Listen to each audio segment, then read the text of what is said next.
اعوذ باللہ من الشیطان الرجیم بسم اللہ الرحمن الرحیم۔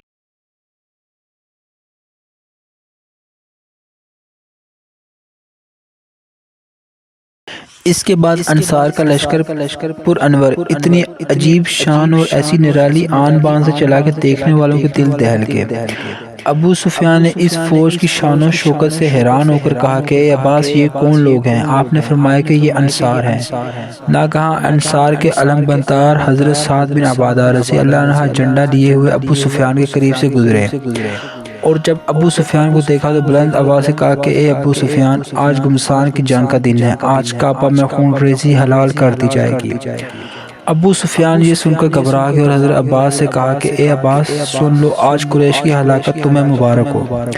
پھر ابو سفیان کو چین نہیں آیا تو پوچھا کہ بہت دیر ہو گئی، ابھی تک میں نے محمد صلی اللہ علیہ وآلہ وسلم کو نہیں دیکھا کہ وہ کون سے لشکر میں ہیں۔ اتنے میں حضور تاجدار دو عالم صلی اللہ علیہ وآلہ وسلم پرچم نبوت کے سائے میں اپنے نورانی لشکر کے ہمراہ پیغمبرانہ جاہ و جلال کے ساتھ نمودار ہوئے۔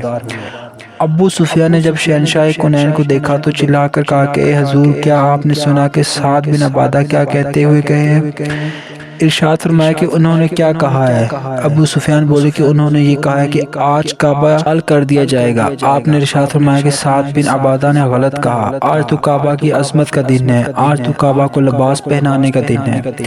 حضور صلی اللہ علیہ وآلہ وسلم نے فرمایا کہ سعد بن عبادہ نے اتنی غلط بات کیوں کہہ دی؟ آپ نے ان کے ہاتھ سے جھنڈا لے کر ان کے بیٹے قیس بن سعد رضی اللہ عنہ کے ہاتھ میں دے دیا۔ اور ایک روایت میں یہ ہے کہ جب ابو سفیان نے بارگاہ رسالت میں یہ شکایت کی، رسول اللہ صلی اللہ علیہ وسلم ابھی سعد بن عبادہ یہ کہتے ہوئے گئے ہیں کہ آج گھمسان کی لڑائی کا دن ہے، تو حضور صلی اللہ علیہ وآلہ وسلم نے خفگی کا اظہار فرماتے اور ارشاد فرمایا کہ سعد بن عبادہ نے غلط کہا، بلکہ ابو سفیان، آج کا دن تو رحمت کا دن ہے۔ پھر فاتحانہ شان و شوکت کے ساتھ بانی کعبہ کے جانشین حضور رحمت للعالمین نے مکہ کی سرزمین میں نزول و اجلال فرمایا اور حکم دیا کہ میرا جھنڈا مقام حجیون کے پاس گاڑا جائے، اور حضرت خالد بن ولید رضی اللہ عنہ کے نام فرمان جاری فرمایا کہ وہ فوجوں کے ساتھ مکہ کے بلائی حصہ یعنی قطع کی طرف سے مکہ میں داخل ہوں۔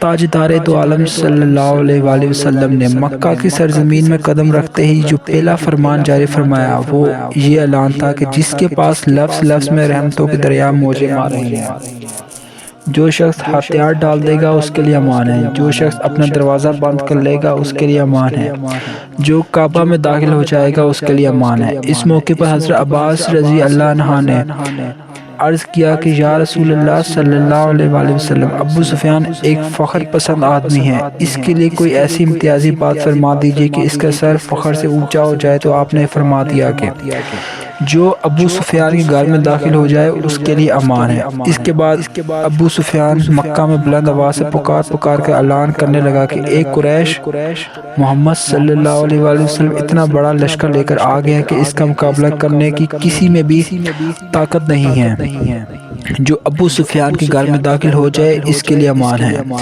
ابو سفیان کی زبان سے یہ کم ہمتی کی بات سن کر اس کی بیوی ہند بنت عتبہ جل بن کر کباب ہو گئی اور طیش میں آ کر ابو سفیان کی مونچھ پکڑ لی اور چلا کر کہنے لگی، اے بنی کنانہ، اس کم بخت کو قتل کر دو، یہ کیسی بزدلی اور کم ہمتی کی بات بک رہا ہے۔ ہند کی اس چیخ و پکار کی آواز سن کر تمام بنو کنانہ خاندان ابو سفیان کے مکان میں جمع ہو گیا۔ ابو سفیان نے صاف صاف کہہ دیا کہ اس وقت غصہ اور طیش کی باتوں سے کچھ کام نہیں چل سکتا، میں پورے اسلامی لشکر کو اپنی آنکھوں سے دیکھ کر آیا ہوں، میں تم لوگوں کو یقین دلاتا ہوں کہ اب ہم لوگوں سے محمد صلی اللہ علیہ وآلہ وسلم کا مقابلہ نہیں ہو سکتا۔ یہ خیریت ہے کہ انہوں نے اعلان کر دیا کہ جو ابو سفیان کے مکان میں چلا جائے اس کے لیے امان ہے، لہذا زیادہ سے زیادہ لوگ میرے مکان میں آ کر پناہ لے دیں۔ ابو سفیان کے خاندان والوں نے کہا کہ تیرے مقام میں بھلا کتنے انسان آ سکیں گے؟ ابو سفیان نے بتایا کہ محمد صلی اللہ علیہ وآلہ وسلم نے ان لوگوں کو بھی امان دے دی ہے جو اپنے دروازے بند کر لیں، یا مسجد حرام میں داخل ہو جائے یا ہتھیار ڈال دیں۔ ابو سفیان کا یہ بیان سن کر کوئی ابو سفیان کے مکان میں چلا گیا، کوئی مسجد حرام کی طرف بھاگا، کوئی اپنا ہتھیار زیر زمین رکھ کر کھڑا ہو گیا۔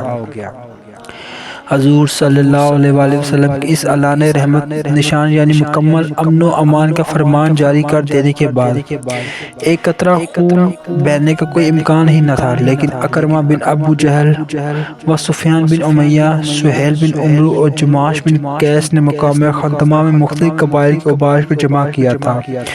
ان لوگوں نے حضرت خالد بن ولید کی فوج میں سے 2 آدمیوں حضرت قرظ بن جابر فہری اور جیش بن عشر رضی اللہ عنہ کو شہید کر دیا اور اسلامی لشکر پر تیر برسانا شروع کر دیے۔ بخاری کی روایت میں انہی دونوں حضرات کی شہادت کا ذکر ہے، مگر زرقانی کتابوں سے پتہ چلتا ہے کہ 3 صحابہ کرام کو کفار قریش نے قتل کر دیا۔ 2 وہ جو اوپر ذکر کیے اور ایک حضرت سلمہ بن میلہ رضی اللہ عنہ اور 12-13 کفار بھی مارے گئے اور باقی میدان چھوڑ کر بھاگ نکلے۔ حضور صلی اللہ علیہ وآلہ وسلم نے جب دیکھا کہ تلواریں چمک رہی ہیں تو آپ نے دریافت فرمایا کہ میں نے تو خالد بن ولید کو جنگ کرنے سے منع کر دیا تھا، پھر یہ تلواریں کیسے چل رہی ہیں؟ لوگوں نے عرض کیا کہ پہلے کفار کی طرف سے ہوئی، اس لیے لڑنے کے سوا حضرت خالد بن ولید کی فوج کے لیے کوئی چارہ کار ہی نہیں رہ گیا تھا۔ یہ سن کر ارشاد فرمایا کہ قضاء الہی یہی تھی اور خدا نے جو چاہا وہی بہتر ہے۔ حضور صلی اللہ علیہ وآلہ وسلم جب فاتحانہ حیثیت سے مکہ میں داخل ہونے لگے تو آپ اپنی اونٹنی قصوہ پر سوار تھے، ایک سیاہ رنگ کا امامہ باندھے ہوئے تھے اور بخاری میں ہے کہ آپ کے سر پہ مغفر تھا۔ آپ کے ایک جانب حضرت ابو بکر صدیق اور دوسری جانب اسید بن حضیر رضی اللہ عنہ تھے اور آپ کے چاروں طرف جوش میں بھرا ہوا ہتھیاروں میں ڈوبا ہوا لشکر تھا جس کے درمیان عقبہ نبوی تھا۔ اس شان و شوکت کو دیکھ کر ابو سفیان نے حضرت عباس سے کہا کہ اے عباس، تمہارا بھتیجا تو بادشاہ ہو گیا۔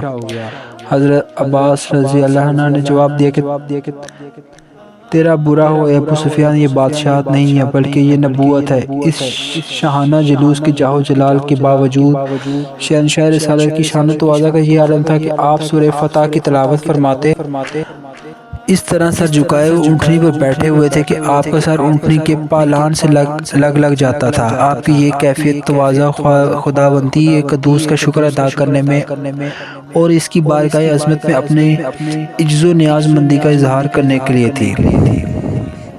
بخاری کی روایت ہے کہ حضور صلی اللہ علیہ وآلہ وسلم فتح مکہ کے دن حضرت علی کی بہن حضرت ام ہانی بنت ابی طالب کے مکان پر تشریف لے گئے اور وہاں غسل فرمایا، پھر 8 رکعت نماز چاشت پڑھی۔ یہ نماز بہت سی مختصر طور پر ادا فرمائی کہ رکوع و سجود مکمل طور پر ادا فرما رہے تھے۔ ایک روایت میں یہ بھی آیا کہ آپ نے حضرت بی بی ام ہانی رضی اللہ عنہ سے فرمایا کہ کیا گھر میں کچھ کھانا بھی ہے؟ انہوں نے کیا یا رسول اللہ، خشک روٹی کے چند ٹکڑے، مجھے بڑی شرم دمنگ ہوتی ہے کہ آپ کو اس کے سامنے پیش کرو۔ ارشاد فرمایا کہ لاؤ، پھر آپ نے اپنے دستے مبارک سے ان خشک روٹیوں کو توڑا اور پانی میں بھگو کر نرم کیا اور حضرت ام ہانی رضی اللہ عنہ نے ان روٹیوں کے سالن کے لیے نمک پیش کیا تو آپ نے فرمایا کہ کیا کوئی سالن گھر میں نہیں ہے؟ انہوں نے عرض کیا کہ میرے گھر میں سرکہ کے سوا کچھ بھی نہیں ہے۔ آپ نے ارشاد فرمایا کہ سرکہ لاؤ۔ آپ نے سرکہ کو روٹی پر ڈالا اور کھا کر خدا کا شکر بجا لایا۔ پھر فرمایا کہ سرکہ بہترین سالن ہے اور جس گھر میں سرکہ ہوگا اس گھر والے محتاج نہ ہوں گے۔ پھر حضرت ام ہانی رضی اللہ عنہ نے عرض کیا کہ یا رسول اللہ، میں نے حارث بن حشام اور زہیر بن امیہ کو امان دے دیا، لیکن میرے بھائی حضرت علی ان دونوں کو اس جرم میں قتل کرنا چاہتے ہیں کہ ان دونوں نے حضرت خالد بن ولید کی فوج سے جنگ کی ہے۔ تو حضور نے فرمایا اے ام ہانی، جس کو تم نے امان دے دی اس کے لیے ہماری طرف سے بھی امان ہے۔